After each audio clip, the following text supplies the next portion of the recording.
foundation of civilization and our changing world. I've wanted to do a rundown of the events over the past week. However, I've been busy and had an opportunity to go spend some time with my family, so I did and enjoyed that immensely. I'd apologize, but I'm really not sorry that I spent time with the family. But I'm glad to be back here and to be able to do some news events that are going on. Today, I wanted to go over the background of where we are with the Israel-Iran war. Especially with the events that have been occurring over the past week or so. And I also wanted to address, where are we going with all of this? What's the ultimate goal? I believe that we do have some evidence as to what direction they're going. We know what they're saying, but I think there's more to what's going on than just what they're saying. So, not to go back too far, but the current state of Iran was established in 1979 when the Islamic regime took over the nation. And this was in retaliation for Operation Ajax that the CIA conducted in conjunction with MI6. And this removed the popularly elected Prime Minister Mossadegh back in, what was that, 1953? Mossadegh had the audacity to challenge the oil company at the time. I believe it was the Anglo-Iranian Oil Company. It's the company that ended up becoming British Petroleum. Now, Iran's history goes back a long time. And it's actually rather different than many of the other Middle Eastern neighbors. Iran has cultural differences with a number of other countries because they are not Arab, they are Persian. They differ with a number of other Muslim states because they are Shia, not Sunni Muslims. They've had a difference with Saudi Arabia, who wields a lot of control in the region because they have a lot of money to throw around, but also because the Saudi Arabia has an agreement with the United States promising to protect the country, its oil production, and the Saudi family, the family of Saud, as long as the country continues to conduct its business in U.S. dollars. Their biggest opponent is the one they share a border with, which is Iraq. From 1980 to 1988, the two countries engaged in a war. The West backed Iraq in opposition to Iran. Iraq launched an attack when they thought that Iran was weak, when they were just starting, and they sought to gain control of an oil-rich region called Khuzestan, and they also wanted to get the Shatt al-Arab waterway. 1 to 2 million people died. Actually, it's probably more than 1 to 2 million people died in the war. Many civilians were killed. The 1 to 2 million people is probably just the military, which in their case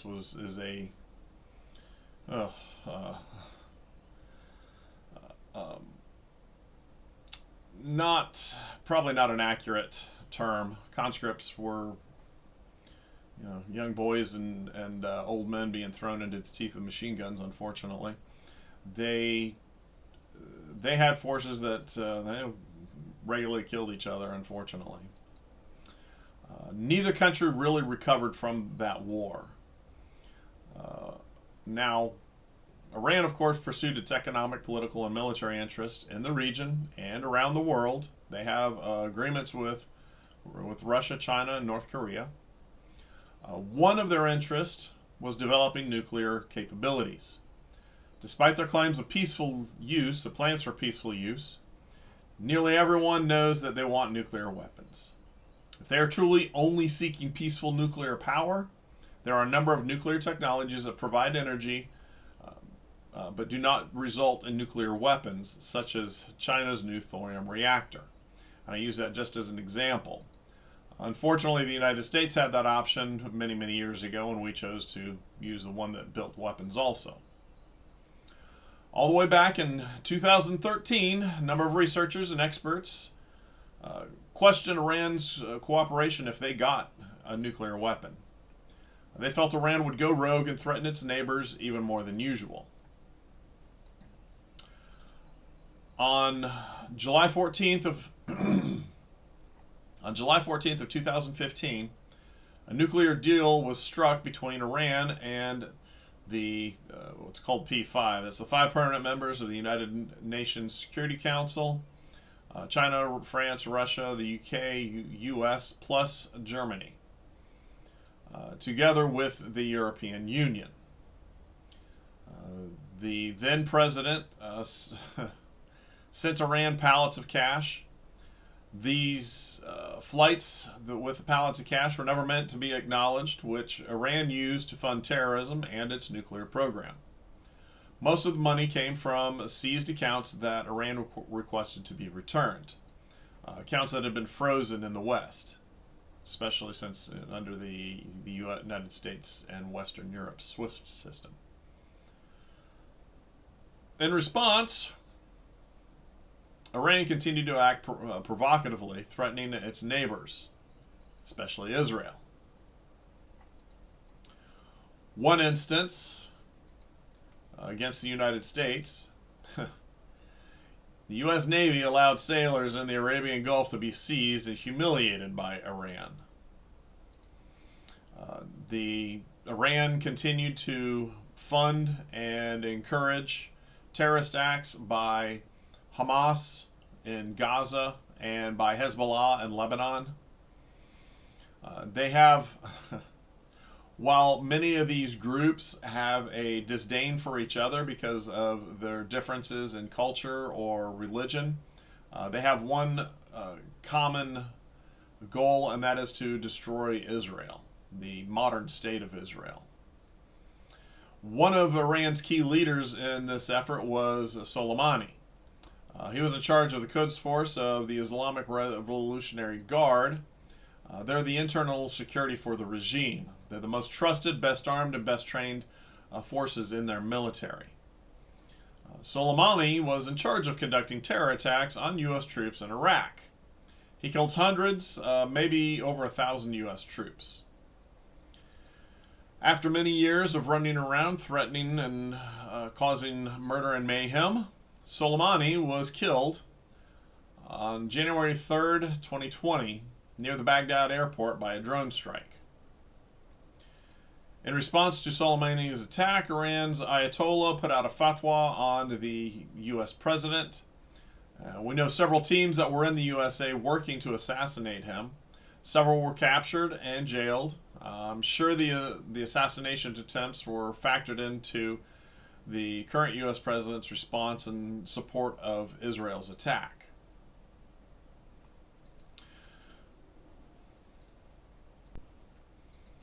Now, for me, an interesting part of the nuclear deal would allow them to get ballistic missiles. I'm not sure what a peaceful civilian nuclear program needs with ballistic missiles, but they were included in the nuclear deal. The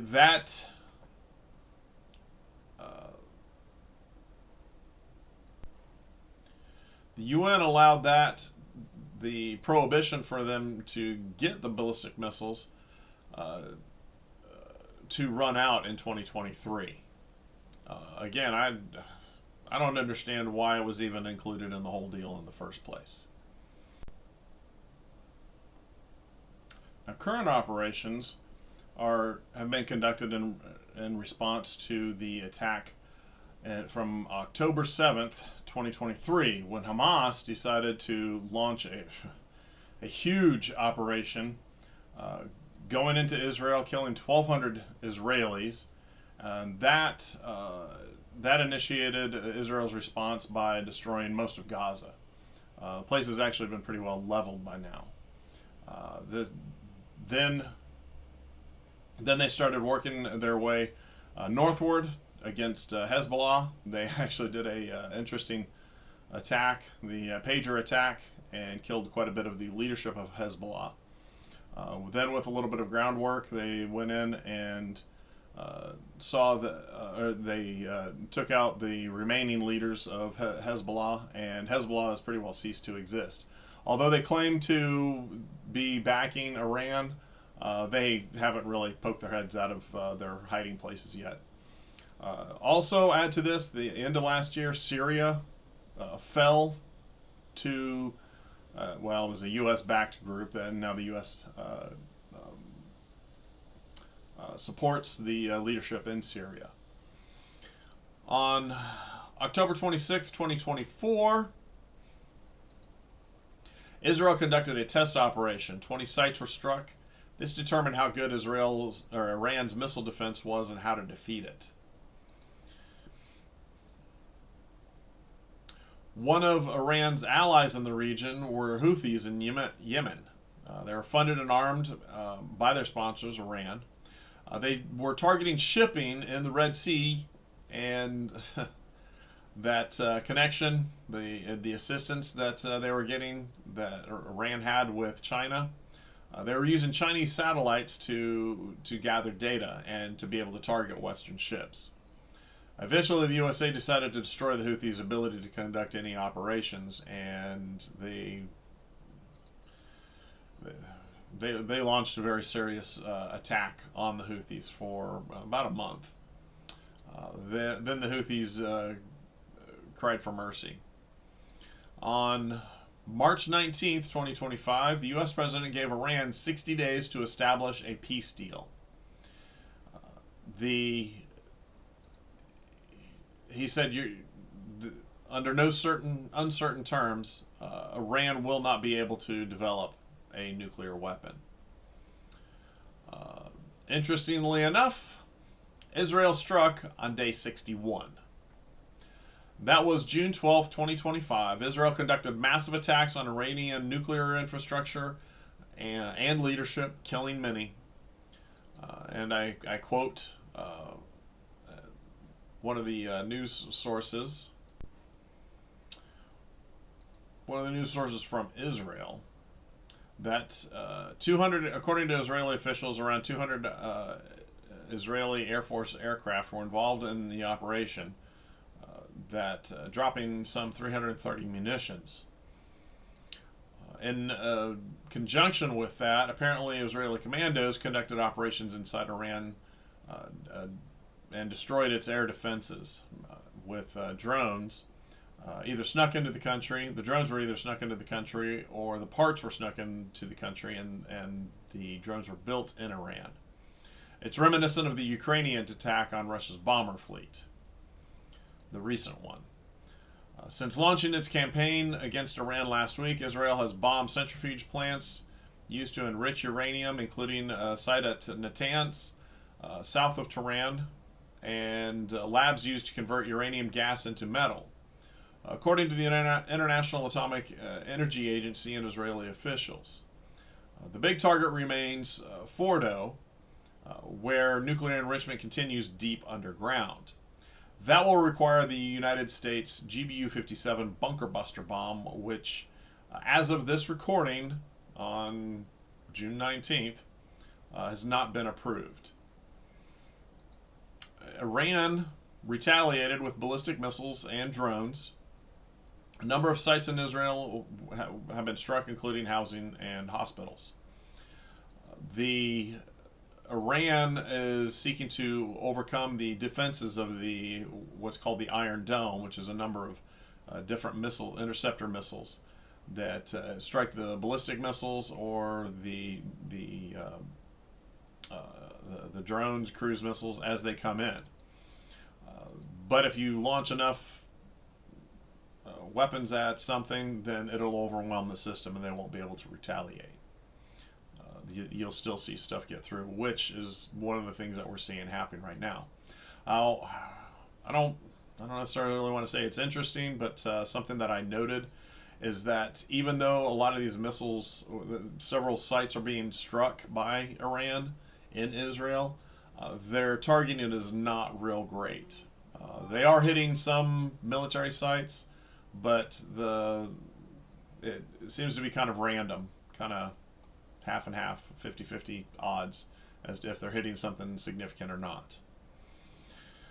Now, the goal may seem rather obscure, but evidence is there that That is that the leaders of U.S. and Israel want regime change. That's the goal in all of this. While they have specifically targeted leadership and nuclear programs, they are carefully avoiding the regular army. This is likely so that the army can imbalance the power structure in the country. We do have reports of Iranian military aircraft fleeing the country and landing in Oman. And there are many Iranian people celebrating the downfall of the Iranian regime. But the downfall is not certain, not yet. I, for one, hope that it leads to greater peace in the region, but that's never certain. Peace in any region is never certain. The people have to choose it, just like each of us have to choose peace every day. I hope that this has been informative for you, and I hope that you have learned something. If you have, please like, share, and subscribe. If you have some challenges with it, please make a comment below and let me know what you think. Thank you very much for listening, and I hope that you guys are doing well, and I hope that we will hope to talk to you again very soon. Thanks again, and much love to everybody. And be careful for the changes that are occurring in the world. They are coming fast and furious. Thanks again, and we'll talk to you soon.